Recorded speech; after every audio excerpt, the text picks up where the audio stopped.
Boa tarde, gente, ou bom dia, boa noite, eu não sei que hora que vocês vão ver esse vídeo. Eu sei que vai estar calor, porque está fazendo calor todas as horas do dia. Hoje não era nem 9 horas em São Paulo e estava mais de 30 graus, agora já está quase de noite e está calor pra cacete ainda.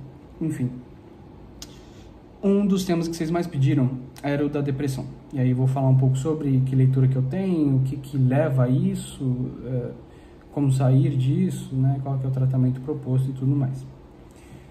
Por ordem cronológica, o Freud ele tem um texto, em 1917 ou 18, Luto e Melancolia, em que ele diria que a depressão teria a ver com esse momento da perda, em que a gente ainda não conseguiu se haver com isso de que existe um objeto amado na minha fantasia, que eu perdi, ele não existe mais na realidade e eu preciso elaborar isso. E ele foca bastante nesse termo, né, de trabalho, de construção. O luto é um processo trabalhoso, mas daí a depressão para o Freud teria a ver com essa dificuldade ou esse tempo em fazer esse trabalho, né? Aproveitando o gancho, tem o texto do livro do Dunker, né, Lutos Finitos e Infinitos, que ele se aproxima dessa visão também. Então, uma depressão pode ter a ver com essa paralisação, essa dificuldade por algum motivo, e existem infinitos motivos para que isso possa acontecer, de não conseguir elaborar essa perda. Não querer se haver com essa perda, ou o luto não ser reconhecido, enfim, muitas variáveis possíveis nisso tudo. Outra leitura seria do Winnicott, por exemplo. Ele diz que isso pode ter relação com uma repressão da agressividade. A gente poderia dizer também da sexualidade, né? Que mais? Ele fala do verdadeiro self e do falso self. Então, um falso self seria como, para falar de uma maneira bem grosseira, uma máscara que a gente coloca para viver a vida, né? Para proteger aquele nosso eu mais autêntico, algo nesse sentido. Só que dessa forma a gente acaba não vivendo a vida, não experienciando a vida. E aproveitando o gancho também, já a Maria Rita Kell escreveu um dos livros que eu considero dos mais importantes sobre esse tema, pelo menos brasileiros, que é O Tempo e o Cão. E aí a tese que ela levanta é de que teria a ver com a maneira que vivemos a vida na atualidade. Ou melhor, não vivemos, né? A gente não experiencia a vida, no sentido do Walter Benjamin, de que para ele experienciar a vida seria ter essa capacidade de apreciar e de aquilo ter um sentido, algo que se conecta conosco de várias formas, que tem uma narrativa, que tem relação com o passado, com o presente, com algo que eu projeto para o futuro, né? E por causa do capitalismo, por causa da nossa cultura, por causa do nosso narcisismo também, vivemos a vida de maneira que eu tenho sempre que estar construindo, trabalhando, mostrando para todo mundo que eu estou vivendo a vida. E essa aceleração leva para essa não apreciação da vida, não experienciar a vida, né?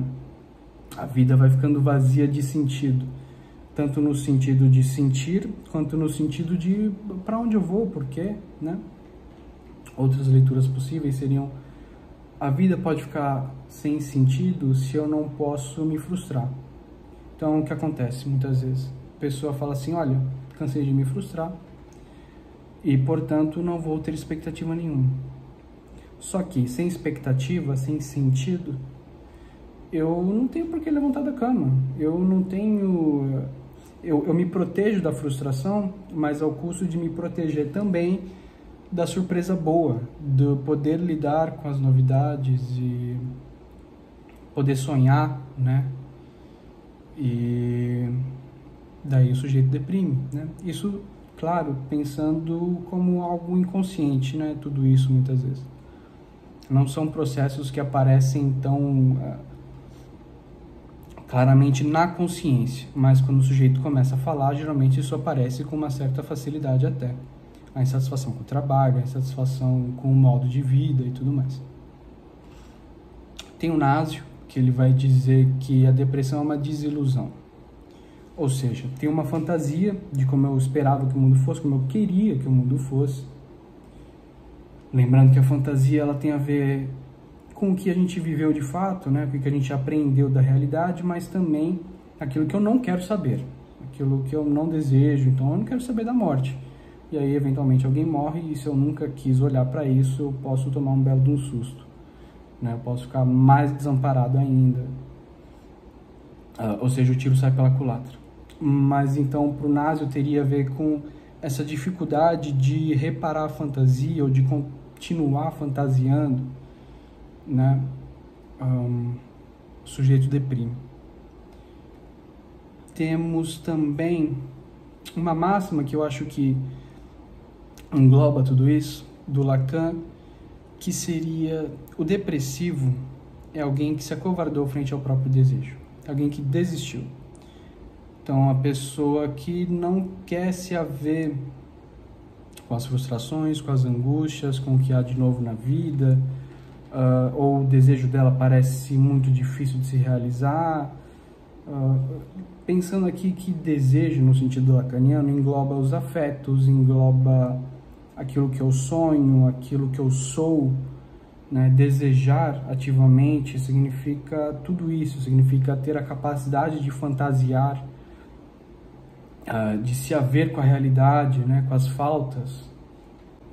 Temos também o conjunto de artigos da USP, né? Do Laboratório de Teoria Social e Filosofia da USP, Patologia do Social e Neoliberalismo no Sofrimento Psíquico.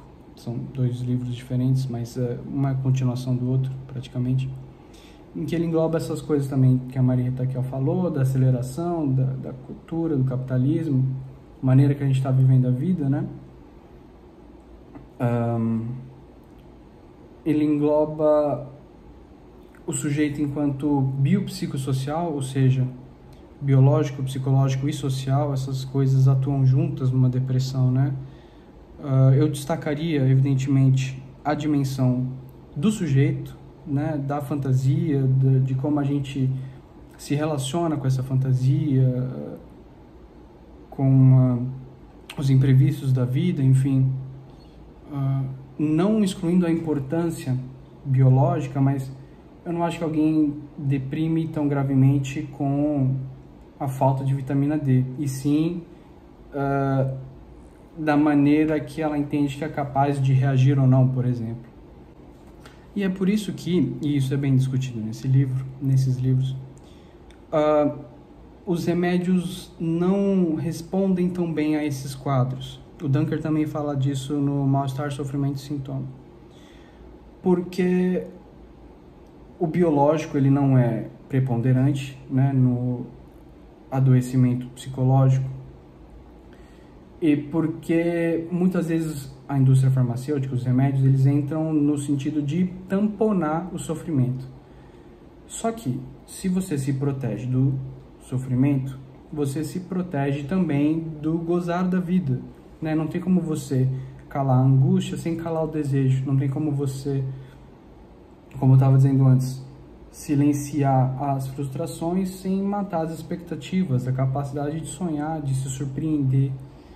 E aí o que decorre disso é que o sujeito adoece mais ainda, porque ele fica anestesiado frente à vida. Ele fica anedônico, ou seja, não tem capacidade de sentir o prazer. Em tese ele não sofreria, mas na verdade a gente sabe que sofre, só que é um sofrimento muito pobre, um sofrimento vazio, sem sentido, né? E quando a pessoa geralmente se dá conta disso, ela percebe que perdeu muita coisa nesse silenciamento, nesse anestesiamento. A pessoa fica embotada afetivamente, ela não varia nem para cima nem para baixo, em resumo, né? Isso é uma depressão. A normalopatia seria, eu entendo pelo menos, algo que se aproxima da depressão. O que é alguém normalopata? É alguém que você pergunta: e aí, tudo bem? Tudo, né? Tá sempre tudo bem. É a pessoa que trabalha no escritório, sabe aquelas cenas de filme que são todos os escritórios iguais, tudo muito cinza. A pessoa sai, vai pro escritório, casa igual, filho e tudo mais. Aquela vida que não é realmente viva, não tem cor, não tem variação, não tem surpresa, enfim, não tem sentido, né? Eu recomendo muito, eu tenho um vídeo sobre a morte de Ivan Illich, porque é o clássico exemplo do cara que morreu antes de morrer, porque ele nunca viveu a vida. Porque ele viveu como deveria viver, como ele foi ensinado que deveria viver, mas talvez não fosse a maneira que ele realmente queria. Bom, e é isso, né? O que seria, então, o tratamento para isso? Naturalmente, essas problemáticas surgem conforme o sujeito fala. Ele vai se dando conta de que essa não é a vida que ele quer viver, né? Naturalmente, ele vai indo para esse caminho de, bom, e agora? Que caminho que eu quero? Que vida que eu quero? Por quê? O que faz sentido para mim? Eu me lembro que na minha infância tal coisa era muito importante para mim, isso faz sentido para mim agora ainda, né? Eu segui esse trabalho porque meu pai, minha mãe, né? Quando a pessoa vai falando, ela vai se dando conta da problemática e tende a se reposicionar frente a isso. A fantasia, né, é algo que aparece bastante, né? O papel do analista é reforçar, né? Falar, olha, isso é da sua fantasia, né? Isso é o que você esperava, isso é o que você deseja infantilmente, não faz sentido com a realidade, mas ainda assim é possível fazer algo com isso. Tananã, né? Quando a pessoa fala, ela também vai narrativizando a vida, ela vai dando sentido naquele sentido do Benjamin que eu estava falando mais cedo, e portanto passa a experienciar mais, né? Existe uma relação que a Maria Rita Kell faz, por exemplo, de pessoas que, olha, os pais não conversavam e, portanto, não teve uma narrativa que foi passada adiante. Então, a pessoa não sabe dizer de si. O deprimido é alguém que não sabe dizer de si. Interessante, né? Por isso que a fala é tão terapêutica, né? O sujeito existe quando ele fala, quando ele tem uma história para contar, né?